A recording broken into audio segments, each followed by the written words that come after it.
I can't believe we're finally at the point. Power Book 2 finally dropped. We finally watched it. We got so much to talk about. Nigerian Lou here, and man, what a first episode. It's a lot. I wanna get off my chest right and early. And that's for all the people that were like they were not going to check this out for X amount of reasons. I know the name is different, but this is absolutely just Power the next season. This is season 7. It's the same tone. We got the same interest. Joe is back. Trey Songz is nowhere to be found. Big rich town. Hey, the moment that come on, you was like, okay, this is the. Yep.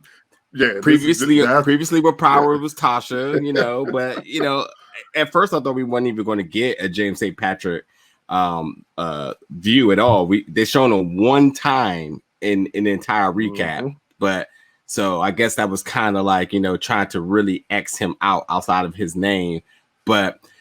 Nonetheless, this is definitely, there's nothing to be fearful as of right now for me that this episode is the clear definition of if it's not broke, don't fix it. And they are ready to go. I was down for this episode. What's your initial thoughts, man? Hey, from the, let's say, the opening scenes of this episode, I'm gonna try to put this in words to not sound blasphemous to a lot of people out there from what I'm about to say. Okay, this first episode was better than 80% of season 6. And it worked so well because it no longer focuses just on the St. Patrick's. Ghost is such a big presence that he loomed over the entire season. Here, it seems like the writers felt more freedom on what they wanted to do because they had more characters to work with. Well, granted, it's still the same.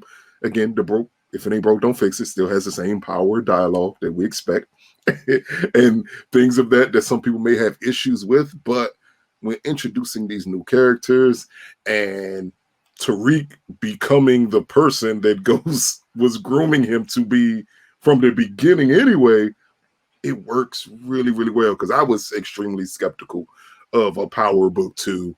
And of this first episode, I'm like, okay, I see where you're going. You're not trying to make him into Ghost. Matter of fact, you're trying to make him the furthest thing from Ghost. And that could work really well for this iteration of Power. Yeah. I mean, much love to Amari Hardwick. He carried the show for 6 seasons. And no matter if it was just a character or a person he was invested in, a lot of people tuned in because of his presence on the show, and people were worried about his lack of presence. What would that do for the show? And I am very much confident that I'm going to be watching each and every week with the same enthusiasm as the storylines that seem to be coming out of today are really, really intriguing. I mean, for a first episode, because it is a new series, regardless, but for a first episode, I say that I'm very intrigued and like there's a very heightened amount of drama stored in this already, and I'm invested. This is what you do if you want to call it a pilot episode or first episode. This is what you do, because I am still, even though we're reviewing them, like we really break down all the ins and out, and we do have the best review show of Power on YouTube. But I'm almost mind blown right now because I just don't have just enough like thought as to where's this all going to go. Like there's a lot of really, really interesting things here. But before we get started, just like our tradition of last season with Power, the title of this show, The Stranger, what does that do for you? Whew. And I thought about it when I saw the title of it being The Stranger, and I'm like, well, who could they be relating to? It's Tariq, because we see the other family, which is Mary J. Blige and her kids, which I'm very happy that they're playing her that way, but we'll get into that later. But he's being introduced into their family, so he is the stranger. He's the one from the outside that they don't know a lot about. As you can tell from the middle kid, I'm guessing he's the middle kid. I don't want to call him the light skinned son. Not Kane. Yeah, not Kane. Because Kane has my favorite name of all time. If anyone has ever seen Menace to Society, and when I saw his name was Kane, I was like, okay, I already know exactly where he was going to be. That was such a easy, straight writing move right there. They said, Kane, we know exactly what to do with this character. Exactly. But the middle brother, just his reaction to just being introduced to Tariq came across as like, yeah, you're a stranger. We don't know who you are. And he's the only one who was ever out of place in this episode, whether it be in the school where he felt like a stranger or whether it be in that situation where he felt like a stranger. He was always the one out of place. Yeah. So I assumed the stranger was referring to him. I'm gonna leave it at that. I'm definitely gonna let you have it on that one. I have got to take my soul back to the last season 6. It was season 6, right? Not 5, 6. Yep. Yeah, I just want to. I know we're in Bizarro 2020 because Yasmin was not only seen, but she had 2 lines in it. So look here, man. Look. She ain't speak 2 lines throughout 6 seasons of Power. And she got 2 lines in the first episode of Power Book 2. But you notice right after 2 lines, they kind of scooted her away again. Yeah. Like, no. You did this. You did what we needed. Thank you very much. Exactly. She's like the Robert Ory of the Power cast, Joe. She come in, she drop what she need to drop, and then she out. Like, hey, I'm so blown about that. But look, not only just that, because I want this put it on her.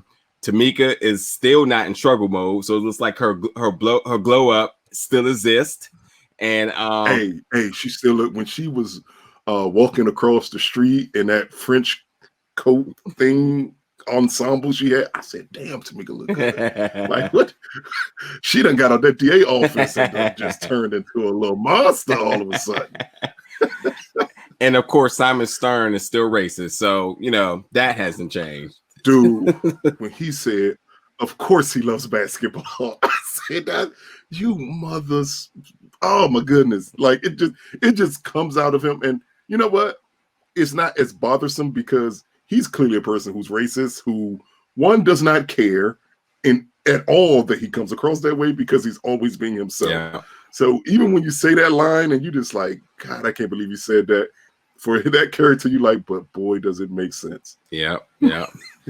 Also noteworthy of this episode, Tariq is very fast because he ran the entire episode, and when he walked into people. So 2 times he caught 2 people banging cheeks, and all the rest of the episode he ran. Look here, one thing that has not changed from the first Power to this Power. You can travel anywhere in any amount of time and be perfectly fine. Ghost was doing it in cars, finding perfect parking in New York. Tariq has managed to run all over New York with no issues at all. And you can easily get a brick. Like just asking for an annihilator from somebody on the street. Those 2 things will always be synonymous with power. Game of Thrones jetpack logic. That's literally what exactly. It is. Hey, and you know what? For people who complain about that, let's just understand. Accept it. Yeah, exactly. No show is going to explain travel to you that way. I watched 6 years of Homeland, and they didn't explain travel. No one explains travel. So that's just something you go with and you accept. Yes, Tariq ran all over New York and managed to have random people find exactly where he is at all times. Exactly. Now I spoke about how this episode came out with the same tone. You obviously using the same score, even the same style of cinematography from previous seasons of Power. And the beginning of the episode definitely showed you the parallel of that styling with Tariq. And we're getting reacquainted with Tariq as he's getting ready for his journey into college. But at the same time, while that's just like a reintroduction to this character, it's also very much how they shot Ghost the first time we saw him.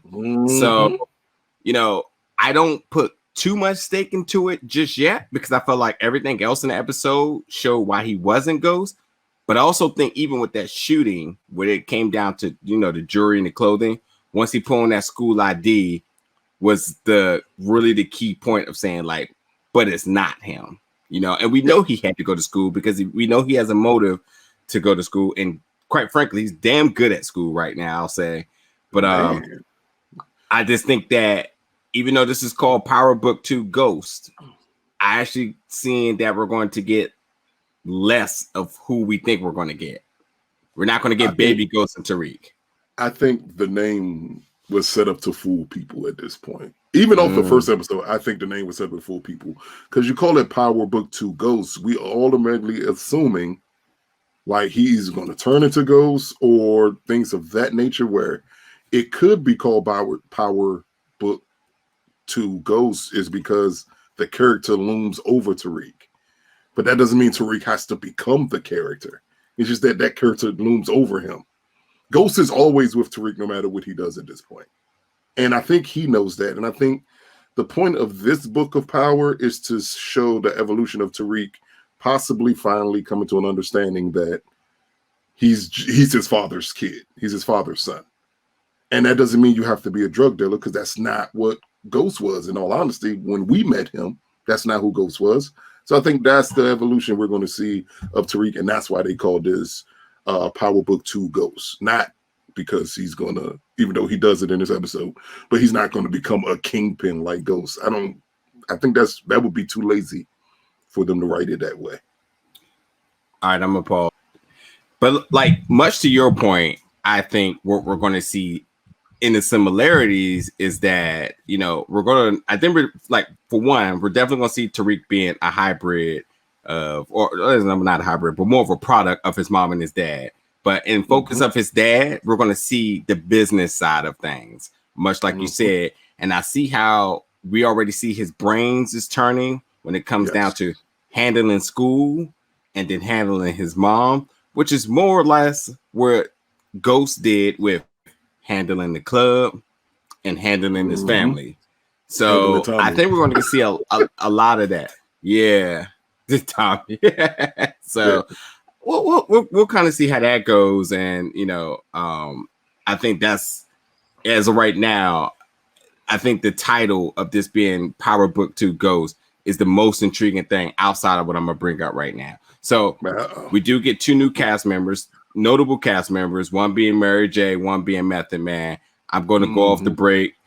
First of all, Mary J. playing Monet and Method Man playing David McClain.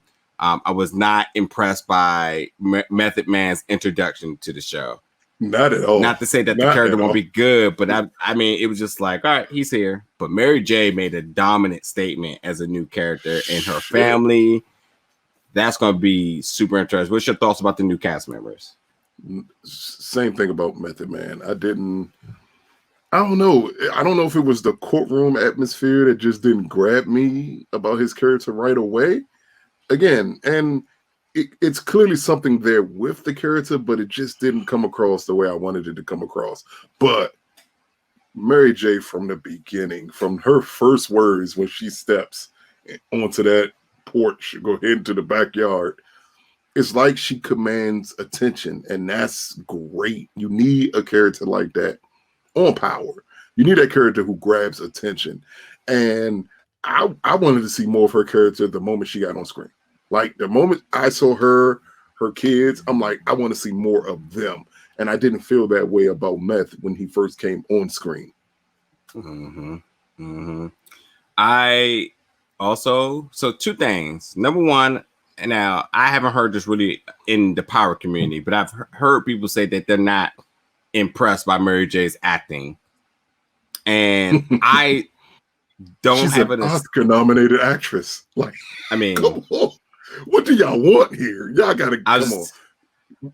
I was just gonna say I'm not the highest trained to read, but like anybody who tells you that, tell them, okay, stop watching everything, watch Mudbound, and then tell me she can't act. That's all you got to do. Watch that and then tell me she can't act. We'll move forward there. That's all that needs to be said right there. But the family does bring the most intriguing thing, because we're not just getting Mary J. as a character. We're getting the whole system. We seen them put in work already. There's a lot of respect here, and there's a lot of character within this family. I can't think of the girl name that Tariq is instantly interested in. But like, oh man. Tariq, Yes. Tariq picked up 3 girls this episode. He got her. He got homegirl from last season who, they made cools, but she's back. I mean, for some reason, but we'll see. And then he got the girl on campus. So like Lauren, he got his Lauren. own. He gonna get his own Tasha and Angela. Oh man, like that was. Really, I didn't see that coming. I did not see that coming. And he's not even getting the love triangle. He's getting the love square at this point. Yes. Because I still feel like there's a lot to be made from homegirl from last season. Like we've seen her again. She definitely got much more older because I almost didn't identify her at first. But there's something there. And with his old roommate coming back as well, now his college friend, there's something there too, because he's like, I apologize for how that all worked out and everything. And I don't think they brought her in to just seize the story, because they could have just left it between the two people. But her coming tells me there's a lot more to be made here. Yeah, I mean, it definitely feels like they're setting up something else, but I don't think it's going to be a main part. These other two, I can't remember the Mary J's daughter's name. It's not even a bad name for me not to be able to remember it, but I remember the other girl's name is Lauren. And I think they are showing both of them two. It's because both of them two are going to fall for different aspects of Tariq. It's clear that Lauren is way interested in the kid, the smart guy who's in school. And I think the other girl is going to fall for the kid who's street enough and understands her family. Because I think that bonding moment they had when she said, like, her dad was in jail, and he's like, man, my mom too. Like, I think they're going to eventually bond over everything that their parents do. But the one, Lauren from the school, is going to bond over his mind. Because, again, Tariq is a smart kid. And it's Deanna, Drew, Kane. Yeah, Deanna, Drew, Kane, and Monet. That's the family. If I'm not... yeah, that's the family. That's the 4 one. Deanna, Drew, Kane. Okay, black mothers love like keeping their kids with the same initials. So Kane has to have another name. His nickname must be Kane. Because black mamas, if folks got these as their first name, his first name got to begin with a D too. Like that's rule number one. Anybody who has multiple siblings and you happen to have a black mother. All your names begin with the same letter.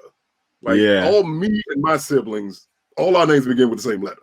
So I know how it is. So I'm pretty sure she named one Kane and then do 2 D's after that. It's something else, but his nickname is Kane. I already know that. Speaking of questionable names, we found out that there's a character named Nancy on this show. Also known as Cooper Sachs.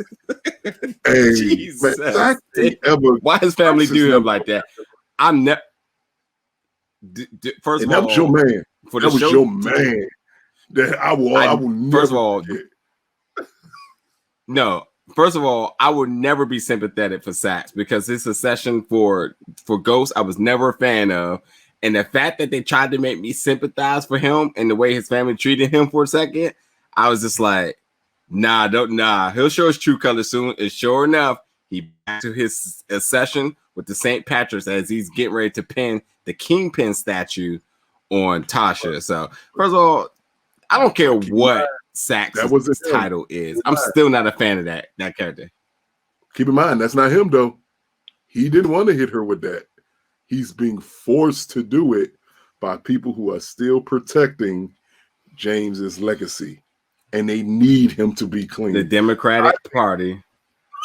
Out of all parties to do this to the Democrats. Oh, I was waiting for Kamala Harris just to pop up on this episode. Because if you're going to go cricket Democrats, you might as well go all the way with it. But I do think it's a nice wrinkle that they're throwing in there, even though we kind of saw it in season 6. Like, just because James is dead does not mean his name doesn't need to be protected. Like, his name still has to be protected. It makes the party look bad. And you see what they're willing to do to make sure his name stays clean. And that I think is going to have ramifications for the remainder of not just this season, of whatever we get out of this show going forward. Yeah. One other thing I want to quickly say is that we were overly critical about the legal system last Power. So we'll say last show. I feel like, and you definitely tell me if I'm wrong, but I feel like they're handling law better already, like more practical and more realistic with how they're doing things. Because before, I mean, you had people doing things out of their jurisdiction, and I know it's coming, but as of right now, I feel like they are handling in a way that makes it. Oh, Rodriguez was just basically, she was like the military, she was like federal and local, she was just everywhere. Everything humanly possible she could do with no problems, Joe. Like it was ridiculous at a point. But I feel like so far they're handling good. So I'm definitely curious to see if they continue, if they realize that was an issue, and they are going to write that better.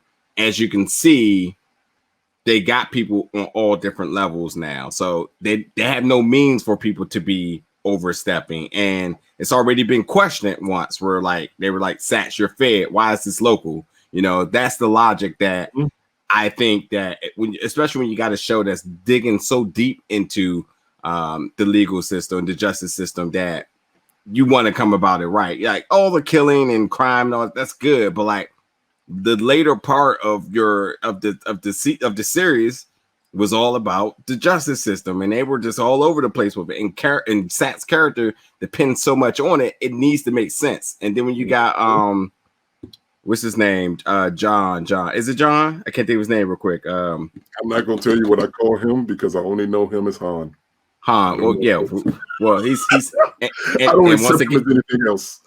I'm cool with that, and he's back. So both in that and this. But like, yeah, you know, you got people on different levels, and like, I just hope they continue to make it make sense.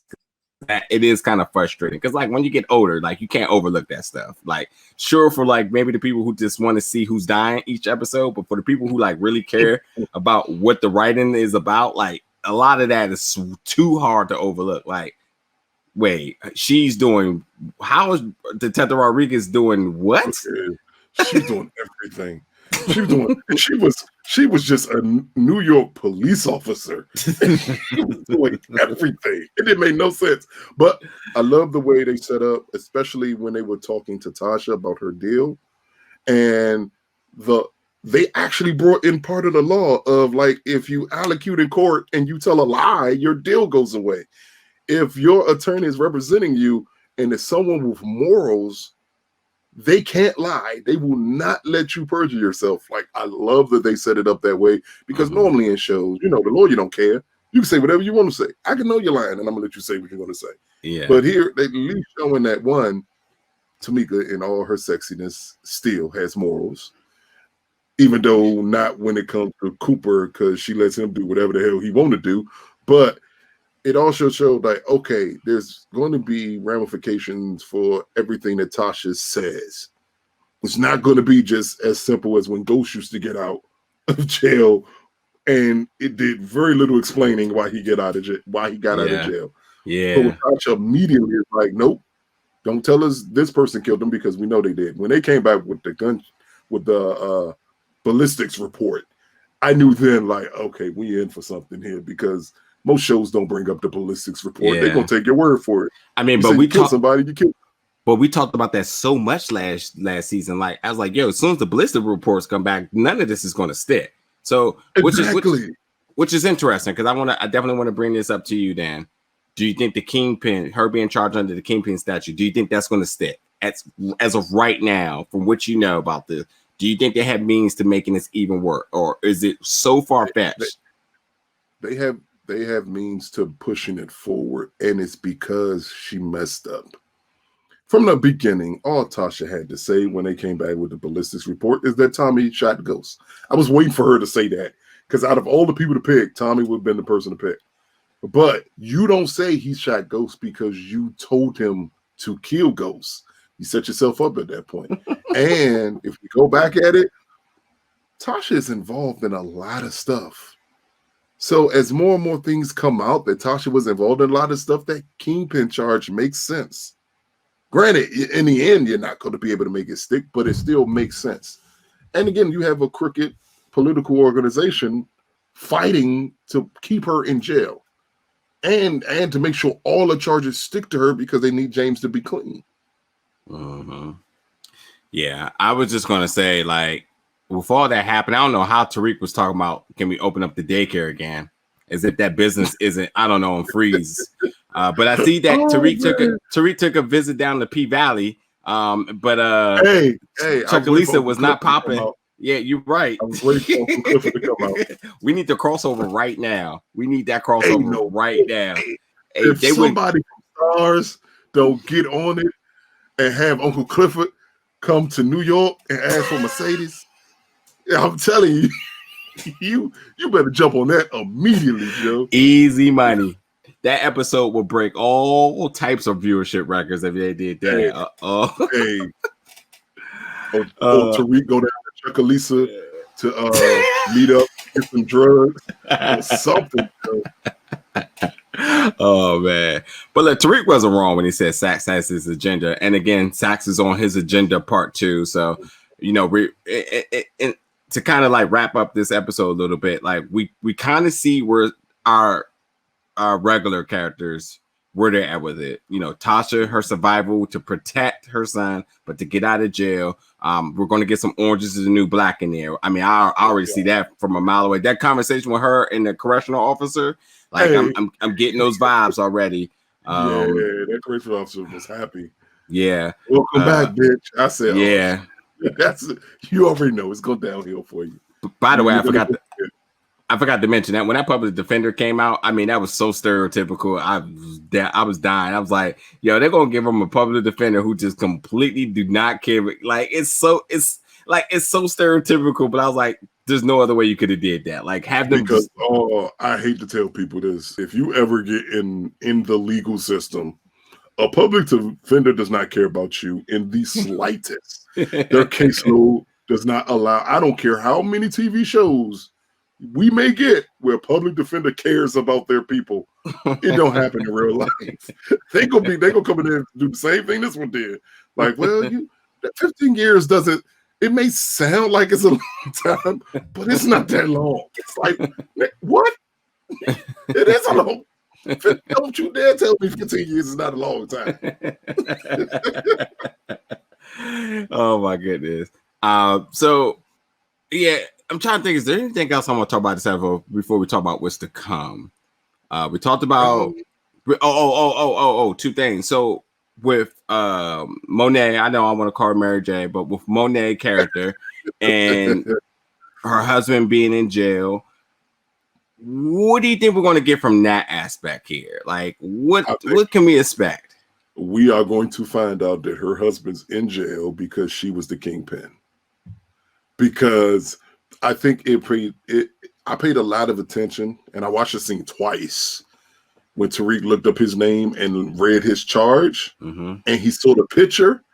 The picture of Mary J looks like someone who's in control, and he took the heat for her because he knew he had to. So I think we're going to understand that she runs a different organization and how she runs her organization. What do you think it is? I don't think. It was clearly drugs. But what though? Because the ghost system, we would have seen this person. And I think, so not to give away too much, but in the trailer for the next episode. All right, we'll talk about that one second. Hold on. I just want to I want to be clear with the demographics here. Ghost ran all of New York, right? They had all the bureaus. They had people in every place. But he ran a system, and they weren't the only ones. Right. Like, they never set it up where Ghost and Tommy's organization ran everything. I don't even know if they had people in other boroughs, but I don't know if they just had one supplier. So that one supplier is not going to supply all of New York. That'd be humanly impossible. But we know that, like, Well, I guess not, because like the Italians were on. Well, they were in Jersey, so that but they were in Jersey, but New York, but Yeah, Bridge area. yeah. So what I want to know is like, how do they make this make sense? Do they just say they were just in a different? Were they in Brooklyn? Because they are. That's where the family's at. Were they in Brooklyn running shop? Because Or Ghost and Tommy was in Queens, right? right. So if they were in Queens, there's a chance someone else could be in Brooklyn, someone else could be just in Manhattan. Depends. You could be in so many different parts of New York, and you can run a section of New York and never meet people from the outside. For sure. But I do believe eventually they're going to merge it together, because the key part is Mary J's character, Monet. We see from the next trailer asking someone to look up Tariq St. Patrick. The point she has to ask to look up him means she doesn't know much of anything. Of course. And I think you can separate that by, if you are in a separate borough than someone else, you're not going to know much about what they do. I mean, if we go just local and think about the area we live in. Right. It's wow. Without me going into too much detail, I know people who did things in one section of DC and another section of DC, and they did not interact and know each other. Right. But in those sections, they are extremely well known. And I think that's what they're going to do and play with these characters. Is like, well, they're known in this section, but you didn't know in this section, but they're going to be people who may have overlapped. Right. And I think that's the way you use those other supporting characters that we saw in the run of Power for 6 years, and you integrate them into Mary J's company or her conglomerate, and make it work that way. I guess my only question is that even above Ghost and Tommy was always other people. Jason. There was Jason. There was what's his name? Lobos at a point. They had people above them, and they were the ones who were so really articulate about the system and everybody involved. And of course, they were always looking at the bigger picture. Jason was talking about West Coast stuff, Chicago. Lobos was obviously talking out of the country with things. So, like, I can see it. I can see how it could have been overlooked. But they were so. I mean, as much as they knew about Ghost and them doing that, the bigger people would know about everybody, right? And I'm just really discuss it with the other little people. In all honesty, that's where it will come down to. Right. So that's what I'm looking forward here. I'm looking forward to see at what scale, because I don't want this person to just be reinstated like, oh, he was a big shot. But what does that mean? Like, was he an A tier, B tier, C tier? Did he know about Lobos and them? When did he go in? How did he go in? Did he go in a trickle effect with other people? Did he have any gang affiliation with any of the other games that's been mentioned?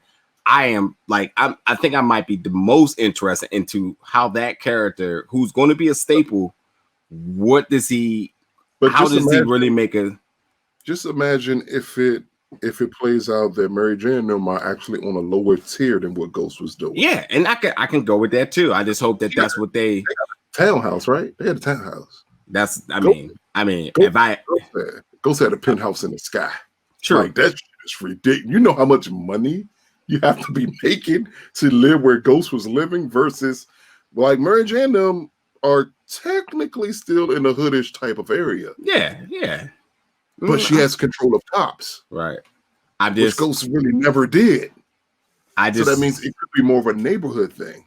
You never know. That's one thing. You never know. I just want to see it. I just want to make sure it's explained and not rushed. I want to make sure that we understand why this family operates the way they do. Remember Mary J. Blige when Monet, when the cops came, that was handled. Wasn't even a fear in her body. Just like, yeah, I'll take care of that. No. They did not come because of what was happening. They came to see if she was okay. Yeah, true. You see the cop, he was like, "Are you okay? Is everything good?" Yeah. That means I'm controlling them, and they know you better come and check on me to make sure everything's good. That's or is her husband inside and making sure that his family is okay under the protection. Either way, I mean, it pays the same way. Yeah. But they were responding to that situation. Yeah. And they responded rather quickly. I mean, let's be honest now. Not rather quickly. Like instantaneously, impossibly quickly, based on this. Hey, if you got this though, that's not quick. That's right. You right when you're supposed to be there. Yeah, but you're right about that. Again, that's something interesting to see how they attempt to blend everything together. Once she finds out anything about Tariq St. Patrick and she finds out about Tasha, we'll know then how far in organized crime she goes. Yeah, that's a good point. Yeah, Tasha you wouldn't have to know, because then you would eventually know Tommy. And while Ghost hid his identity, Tommy did not. He was reckless. He did not care. Well, I guess with the husband and Tasha being in jail, we get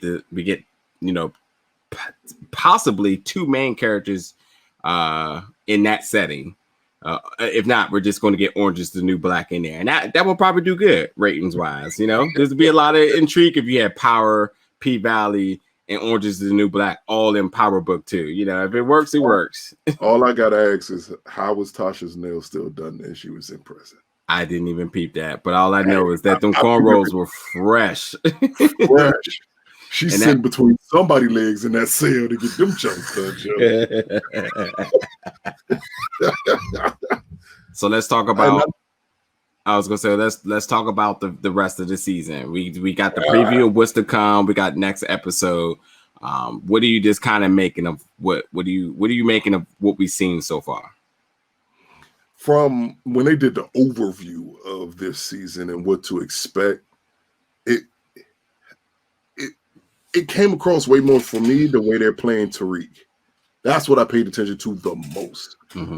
It's not as a kingpin. It's not as someone trying to build an organization.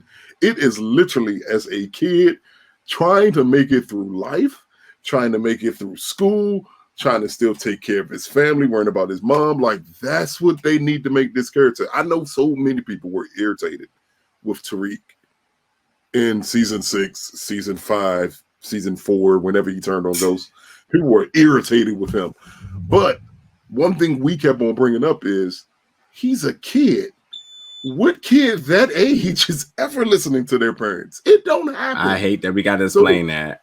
Yeah, exactly. So to see him mature as a kid who knows and understands, like, now I'm the leader of this family. I need to do certain things. I need to make sure I succeed in school and things of that nature. That's what I love about the overview of they showed of the season. Yeah. Again, as they pertain to the next episode, I paid so much attention to Mary J. Blige saying, I need you to look up who Tariq St. Patrick is. I'm interested in that. Yeah. So we got to see Yasmin again. I won't hold my breath on that, but yeah, more Tariq running, Tariq handling his love interests. So that's going to obviously play a huge factor, because anytime anybody on Power dealt with love, it never goes good. I echo everything that you say. But yeah, again, I thought this was a very strong episode, so I'm very intrigued with the preview. It's leaving me wanting more, which is the good thing. And then we're talking about next week, we're getting ready to see the funeral. And we're seeing how Tariq is going to make money. So Tariq is back on the grind because he got to pay the lawyer. And 400. So we know now that he gave the lawyer in a day. Tariq made $50,000. I don't know what the fuck he is selling in this strip club. Monopoly. Yeah, because whatever he's selling, where this special stripper can sell enough of anything to make $70,000, because it had to be about 70 because she took her cut, and he said, I need my cut out of it. So I don't know what type of drugs they sell in this club, people. Like, I don't know. It gotta be coke. Only coke can get you that much money that fast. I just wanted to take this moment to let you know that although episode 1 was really good, please do not forget that Uncle Clifford still owes $54,000. Yeah, for the penny. So Tariq, Uncle Clifford need to holler at Tariq. Holler at Tariq, Uncle Clifford. Holler at your boy Tariq. He will hook you up. Made it. Yeah, you may need to. Uncle Clifford may need to leave Lil Murder alone and try to get with Tariq, Joe. Tariq can get $50,000 in a day. Oh my god! I don't know who else can get $50,000 in a day. You're right. Tariq is hustling. I will say this too. Speaking of Uncle Clifford and Little Murder, this episode did touch up on pronouns again. So I'm wondering if they're going. They touched on pronouns and they touched up on. I won't say. I'll say social injustice in the stint. So they're very conscious of society as it is today, the things that are really on the forefront. I'm wondering if they're going to bring in a character, a LGBTQ character into this season, which will always be interesting, which is, especially when we see characters such as Uncle Clifford just thriving out of this world right now. Wondering, will they bring a character in like that? And where we're talking about New York and we're talking about college here too, there's a golden opportunity to do so. I hope, hopefully it's done right. You know what I mean? And the funny thing about that, I thought that's when we were going to get Sax's true sexuality. Because I remember last season I was saying I was a little bit questioned. And then you remember his sister brought it up, and then they said his name was Nancy. But then they like say, well, they talked about the origins of his name. So I thought that's where they were going with that for a minute, and I'm wondering if they might revisit this at some point. We know what Nancy Boy means. It is a name for a reason. Yeah. And I think they're hinting towards that with Sax, and I mean, we always thought that was the issue with Sax. I mean, I don't know, but we did. I don't know if everybody did, but I kinged onto it early. I was like, this, I mean, again, it's a great opportunity to show inclusion on a show. Yeah. Like, because Power didn't really have it. So right. It's good, like, trying to include it here again. And with Uncle Clifford being who she is on Pink Valley, like, you might as well do it. And you might as well go all out with it. Might as well. Ain't no way HE double hockey sticks. You're not going to run into someone from the LGBTQ community. Exactly, and I'm all for representation. So I think that when they're bringing up social, societals and social injustice factors, and then they're bringing up pronouns, obviously in respect to the LGBT community, I think inclusion is the perfect way to go. And that might be the only last element of this show that can just really take it to the next level as well, because other than that, I mean, Power has some amazing writing, has okay acting, but it has enough story to bring its viewers in each and every week. And much like we said in the beginning, we'll say it again now as we conclude this review, is that if it's not broke, don't fix it. And they're taking what got them for 6 seasons, now being renewed for 3 more seasons already. Which that shows the trust that stars have with them. So keep going with it, but just build better, because this is, again, they didn't reinvent the wheel here. They're just making this another season, but just with a new name, and that's going to bring the loyalists back. But time to bring in new people, because stars have shown that they can bring in new people easily. And I think that this is something that they need to be thinking about at some point for this season. I mean, you're playing this after Pink Valley season finale. So you're going to get people who only watch Pink Valley and may have drifted off of Power, who will probably check out this episode and be pleasantly surprised that all your fears are squashed. And this is just Power. This is not the book, because, again, it's multiple books and what they're going to give you with Power. This is not the book where things are going to change. That's going to be one of those prequel books where things would have to change. This is just season 7 of Power. That's it. Agreed. Well, yes, we'll be back each and every Sunday covering this show, breaking it all down for you all. Hopefully by now if you're watching this, you've already seen the episode. But if you haven't, or if you have not, either way, let us know in the comments what you're thinking about episode 1 of season. Well, I guess it would it be called season 1? It doesn't matter. Let me know what you. Let me know what you're thinking about The Stranger of Power Book 2 Ghost. Like, what are you feeling about this episode? What character are you most intrigued about? And what prediction do you have for the future of this season? And as always, again, we'll be back each and every Sunday covering this for you all. Thank you for always showing us support in all the previous seasons. And until then, we'll catch you soon.